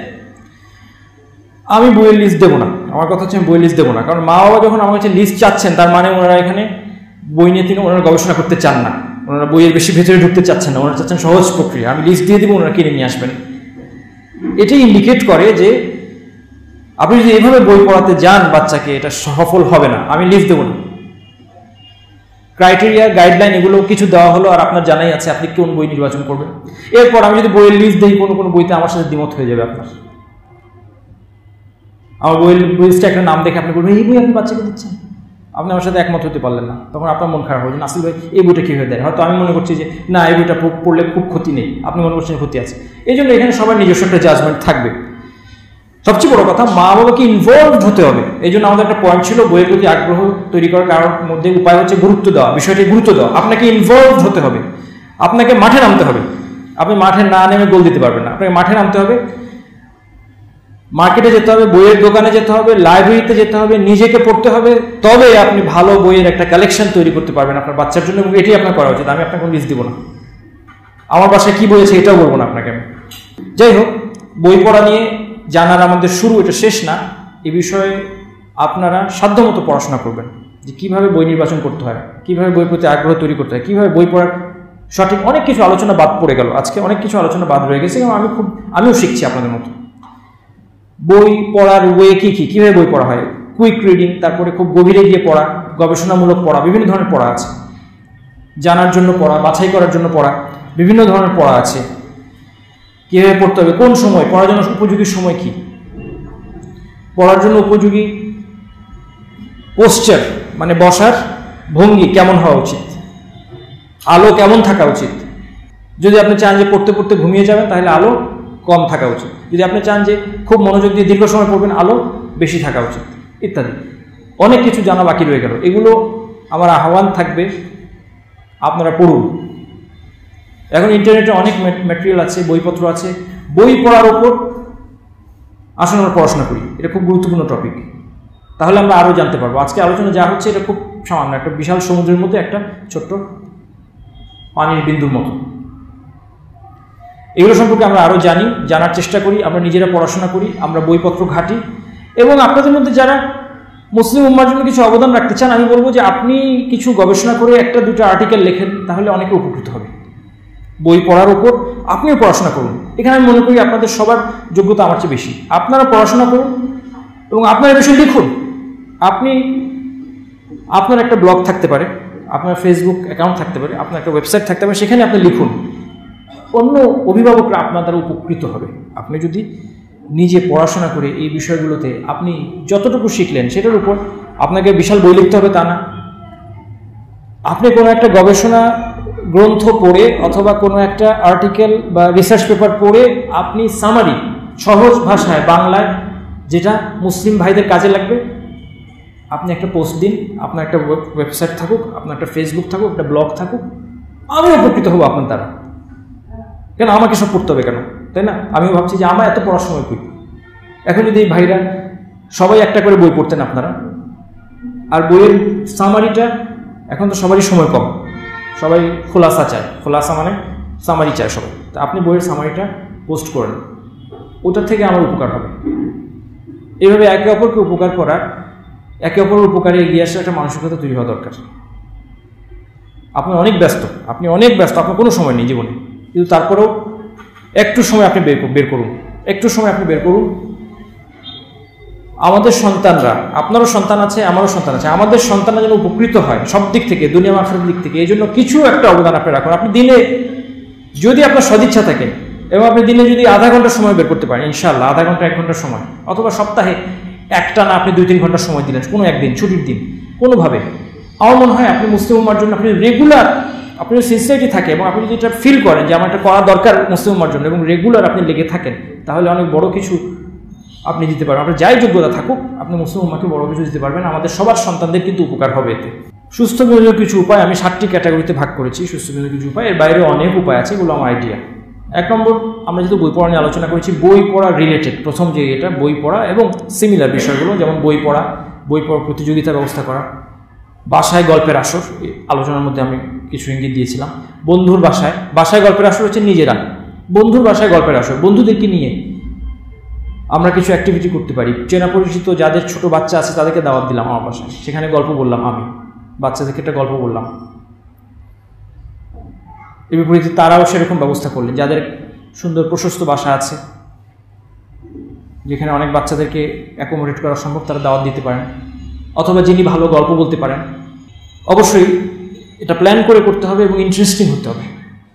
যদি বাচ্চাদের জন্য যাই আপনি করবেন, বাচ্চাদের বয়সটাই এমন, বাচ্চাদের নেচারটাই এমন, যাই করবেন ইন্টারেস্টিং হতে হবে, না হলে সে আগ্রহ ধরে রাখতে পারবে না। গল্প লেখা, ছোট বাচ্চারা গল্প লেখে কিন্তু অনেক আগ্রহ পায়। আপনি যদি উৎসাহ দেন, সে গল্প লিখতে আগ্রহ হবে। আমি ছোটবেলা আমার মনে আছে, আমার বোনের জন্য একটা গল্প বই বানিয়েছিলাম, আমার ছোট বোনকে উপহার দিয়েছিলাম গল্পের বই, নিজের বানানো গল্প। বড় হওয়ার পর অনেকদিন পর্যন্ত লজ্জা পেতাম ওই বইটা দেখলে, ছোটবেলায় লিখেছি, বড় হয়ে পড়লে লজ্জা লাগতো। কিন্তু যদি উৎসাহ দেওয়া হয়, যাই হোক বাচ্চাদেরকে যদি উৎসাহ দেওয়া হয়, তারা গল্প লিখবে। তুমি একটা গল্প লিখে ফেলো, আপনার বাচ্চাকে বললেন, এটা ওভারঅল তার বইয়ের সাথে সম্পর্ক গভীর করবে। ছবি আঁকাও একটা, এর বেশ কিছু উপকারিতা আছে। অবশ্যই জীবজন্তুর ছবি আঁকবে না, সেগুলো ইনশিওর করতে হবে। এবং নতুন কোনো ভাষা শেখা, আমরা সবাই আমার বাচ্চাদেরকে আরবি ভাষা শেখানোর চেষ্টা করতে পারি। অবশ্য এখানেও দুঃখের বিষয় হচ্ছে আরবি ভাষা বাচ্চাদেরকে কোনো কিছুই শেখানো সহজ না। আরবি ভাষা শেখানোর জন্য বাচ্চাদের জন্য সুন্দর পদ্ধতি বের করতে হবে শেখানোর আগে। যাই হোক, এই জন্য সবসময় ভাষা শেখানোর ক্ষেত্রে এক্সপার্ট যারা ভাষার উপর স্পেশালিস্ট তাদের কাছে নিয়ে যাওয়াটা সবচেয়ে ভালো, যদি সেটা করা যায়। দেখেন আমার দেশে ফ্রেঞ্চ ভাষা শেখায়, জার্মান ভাষা শেখায়। আমি যতটুকু শুনেছি যারা শেখান সে ভাষাগুলো, তারা ল্যাঙ্গুয়েজের উপর এক্সপার্ট এবং তাদের শেখানোর পদ্ধতি অত্যন্ত চমৎকার এবং চিত্তাকর্ষক। সেখানে কেউ বোর্ড হয় না, সেখানে আগ্রহ নিয়ে মানুষ শিখতে পারে। কিন্তু আপনি আরবি ভাষা শিখতে যান, কোথায় আপনি এই আগ্রহ সহকারে আরবি ভাষা শেখার প্রতিষ্ঠান কোথায় আছে? নেই। দ্বিতীয় প্রকার যে উপায়গুলো, এগুলো হচ্ছে খেলাধুলা, বিনোদনের উপায় খেলাধুলা। এর মধ্যে কিছু আছে মস্তিষ্কের খেলা, কিছু আছে শারীরিক খেলা। গণিত এবং গণিতের ধাঁধা, আমার বাসায় এখন একটা বই আছে, খুব ছোটোবেলায় বইটা পেয়েছিলাম, অঙ্কের মজা, বইটা রাশিয়ান বই। এই বইটা পড়লে যে কারো অঙ্কের প্রতি আগ্রহ তৈরি হবে। খুব সহজ উপায়, অঙ্কের প্রতি কাউকে আগ্রহী করে তোলার সহজ উপায় বাচ্চাকে। আমরা সবসময় কঠিন পথে যাই। আমাদের সমাজে প্রচলিত বাচ্চাকে শেখানোর মূল যে ধারা, সেটা হচ্ছে প্রেশার দিয়ে শেখানো। আমাদের সমাজে এটা মূল ধারা, বাচ্চাকে শেখানো বকা দিয়ে, ধমক দিয়ে, প্রেশার দিয়ে, শাসন করে শেখানো। অবশ্যই শাসনের দরকার আছে, কিন্তু সেটা তারবিয়ার মূল ধারা নয়। গণিতের ধাঁধা, শব্দের খেলা, শব্দের বিভিন্ন খেলা আছে। আমি একটা খেলার কথা বলি, প্রায় স্ক্রাবেল ওয়ার্ড বানানোর খেলা। আমার বাচ্চারা খেলে, আমিও খেলি, আমার বাচ্চারাও খেলে। আপনার বাচ্চাদেরকে এই খেলাগুলো দিতে পারেন। একদিনই সে আগ্রহ এমন কোনো কথা নেই, কিন্তু আপনি দিয়ে রাখেন, কখনো দেখবেন কোন একটা খেলায় আগ্রহ পাচ্ছে। যদি আগ্রহ পেয়ে যায়, স্ক্রাবেল খেলতে যদি আগ্রহ পেয়ে যায়, জীবনে বানান ভুল হবে না। কঠিন কঠিন বানান, আমার ছোট ছেলেটা মানেও জানে না, সহজ শব্দেরই মানে জানে না, কিন্তু বানান যদি তাকে আপনি ধরেন, আপনি ভুল করবেন কিন্তু সে ভুল করবে না। তার কারণ হচ্ছে সে ওই খেলার থেকে সেই ইংরেজি ওয়ার্ডের গুলো কেমন হয় এই সম্পর্কে তার ধারণা তৈরি হয়ে গেছে। তাহলে বিনোদন একই সাথে উপকারী বিনোদন কিন্তু তাকে তার লেখাপড়াকে সাহায্য করছে, তার মেধার বিকাশ সাহায্য করছে। যুক্তি এবং বুদ্ধিনির্ভর খেলা, অনেক ব্রেন গেমস আছে, ইন্টারনেটেও পাওয়া যায়, অনেক বোর্ড গেমসও আছে যেখানে মাথার ব্যবহার হয়। ছোটোবেলা থেকে যদি একটু করে দেওয়া যায় তাহলে সে মাথা কাটাতে উৎসাহী হবে। অনেক বাচ্চারা দেখবেন যে কোনো ধাঁধা ধরলে আগ্রহ পায় না, কুইজ ধাঁধা এ ধরনের জিনিসে, অর্থাৎ তাকে ছোটোবেলা থেকে তার মাথা কাটানোর অভ্যাস করা হয়নি। শারীরিক খেলাধুলার মধ্যে আছে মার্শাল আর্ট, নিয়মিত সাইক্লিং বা সাঁতার। বাচ্চাকে নিয়ে আপনি সাইক্লিং করেন, বাচ্চাকে সাইকেল কিনে দেন, আপনিও সাইকেল কিনে বাচ্চাকে নিয়ে সাইকেল চালান। শরীর চর্চা অত্যন্ত গুরুত্বপূর্ণ এবং বিনোদনের উপায়, তাকে মাঠে খেলতে নিয়ে যান। কম্পিউটার রিলেটেড, 3 নম্বর computer related, computer image editing animation জাতীয় কাজ বাচ্চাকে দিতে পারেন আপনি, এটা কাজে লাগবে। কম্পিউটার প্রোগ্রামিং শেখাতে পারেন। আমি যেহেতু নিজে কম্পিউটার সায়েন্সের ছাত্র, এই জন্য প্রোগ্রামিং প্রতি আমার দুর্বলতা আছে। প্রোগ্রামিং খুব ইন্টারেস্টিং একটা জিনিস, ছোটো বাচ্চারাও শিখতে পারে, একটু বড় হলে 11, 12 বছর 13 বছর বয়স থেকে তো শিখতে পারে। তাকে বড় প্রোগ্রামার হতে হবে এমন কোনো কথা নেই, কিন্তু প্রোগ্রামিং সে যদি শেখে সে একটা উপকারী কাজ নিয়ে ব্যস্ত থাকতে পারবে, এটা তার মেধা বিকাশে সহায়ক হবে। সে যদি প্রোগ্রাম করে একটা প্রবলেম সলভ করতে পারে, সেখান থেকে এই যে প্রবলেম সলভ করার যে উৎসাহ প্রোগ্রাম করে, এটা তার মেধা বিকাশ সহায়তা করবে। নির্বাচিত কিছু কম্পিউটার গেমস দেওয়া যেতে পারে, যদিও কম্পিউটার গেমস সবসময় বিনোদনের লিস্টে নিচের দিকে থাকাই ভালো। কম্পিউটার গেমস, টেলিভিশন এগুলো লাস্টে। এবং ধরে নিচ্ছি যে হালাল কন্টেন্ট হালাল, বৈধ, হারামটা তো দিবেনই না। আর হালালটাও যদি টেলিভিশনে তাকে দেখতে হয় অথবা কম্পিউটার গেমস হয়, সেটা শেষের দিকে থাকবে। ডকুমেন্টারি অথবা কার্টুন দেখানো, আমার কাছে অনেক বিশাল কালেকশন আছে আর অ্যারাবিক কার্টুন এবং মিউজিক ছাড়া, সেই কার্টুনগুলো মিউজিক ছাড়া এবং সেই কার্টুনের ভাষা হচ্ছে বিশুদ্ধ আরবি। কার্টুনগুলো হচ্ছে অরিজিনালি এগুলো বিদেশি কার্টুন, অমুসলিমদের বানানো কার্টুন, কিন্তু সেখানে একদল ভাই সেটাকে নিয়ে আরবিতে ভাষান্তর করেছে এবং সেখানে নিজেদের মতো করে তারা কিছু ইসলামী মূল্যবোধ ঢুকিয়েছে ভাষার মধ্যে, কিছু আল্লাহর নাম ঢুকিয়েছে, সালাম, বিসমিল্লাহ এগুলো ঢুকিয়েছে। এই ধরনের কার্টুন যদি আপনার সন্তান ধরা যাক আরবি ভাষা শিখছে, তখন তাকে এটা হেল্প করবে। অবশ্য যদি সে ভাষা মোটেই না শেখে, আরবি ভাষা অন্য কোথাও শিখছে না, শুধু দেখতে থাকে, তাহলে কতটুকু কাজে আসবে আমি জানি না। এই ধরনের মাসালায় কিছু দ্বিমতও পাবেন আপনি, কিন্তু কোনো কোনো আলেমের মতো এগুলো বৈধ। আর সুস্পষ্ট নিষিদ্ধ কোনো কারণ না থাকলে আমরা বৈধতা দেওয়ার পক্ষে। সুস্থ বিনোদনের উপায় এগুলো হচ্ছে প্রতিযোগিতামূলক। এই 4 নম্বর যে ক্যাটাগরি সেটা হচ্ছে প্রতিযোগিতামূলক। যেমন বাসায় ক্রীড়া প্রতিযোগিতার ব্যবস্থা করতে পারেন, খুব ইন্টারেস্টিং হবে বাসায় সবাই। এবং বুঝতেই পারছেন যে বাসায় ক্রীড়া প্রতিযোগিতা করতে হলে সবাই মিলে খেলছেন না, মাও খেলছেন, বাবাও খেলছেন, ছেলে মেয়েদের সাথে খেলায় অংশগ্রহণ করা, মা এবং বাবা, এটা তাদেরকে বাইরের ফিতনা থেকে অনেকটা প্রোটেক্ট করবে যদি আপনি তার খেলার সাথী হন। আমার মনে আছে ছোটবেলায় আমার বাবা সবসময় আমাদের সাথে খেলতেন, সমস্ত খেলায় অংশগ্রহণ করতেন তিনি। এবং একটা বয়সের পরে গিয়ে যেহেতু স্বাভাবিকভাবে ছেলেরাই খেলায় ভালো করবে, এটাও ছেলেদের জন্য একটা আনন্দের উৎস, তাই না? আপনি যদি এখন আপনার ছেলের সাথে কোনো খেলা খেলতে বসেন, কিছুদিন আপনি জিতবেন, কিন্তু তারপরে সেই সবসময় জিতবে এবং আপনি হেরে যাবেন, এটা তার জন্য একটা আনন্দের কারণ হবে যে বাবাকে আমি হারিয়ে দিচ্ছি।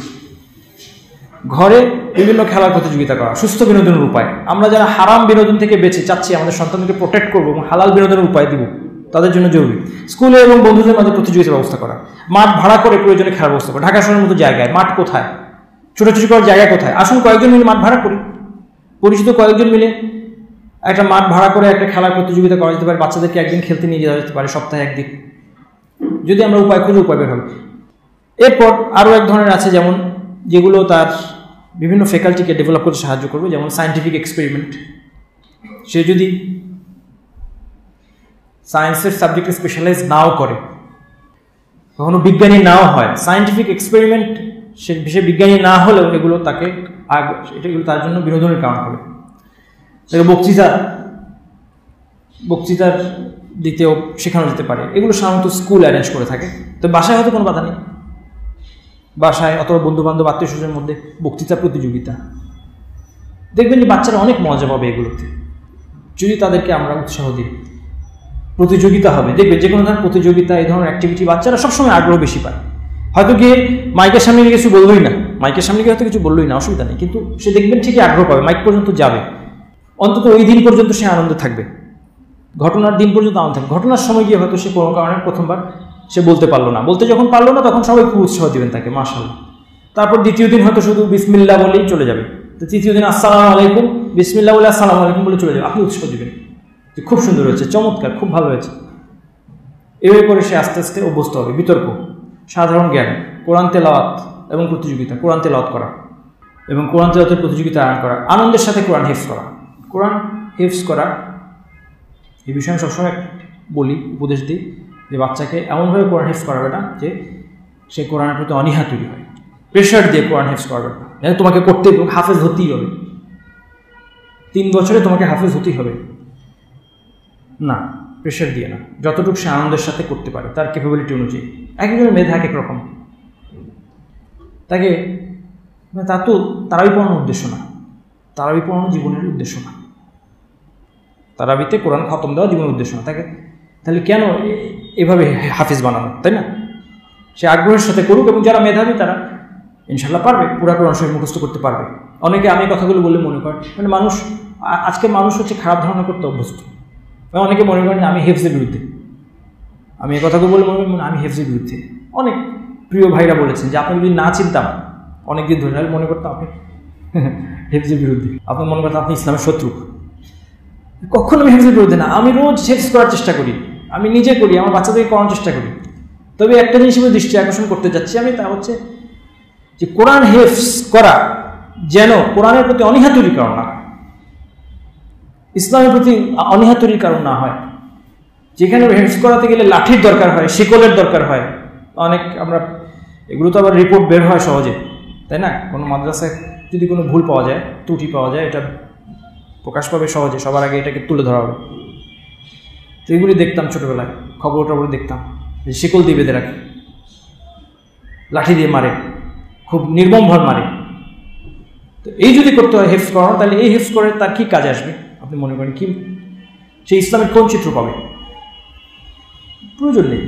আপনার বাচ্চারা যতটুকু পারে ততটুকু তাকে উৎসাহ দিন, তাকে কোরআন পড়তে দিন, সব ভুল ধরার দরকার নেই, পড়তে থাকুক, পড়তে থাকুক, পড়তে পড়তে পড়তে পড়তে একসময় ঠিক মতো পড়বে।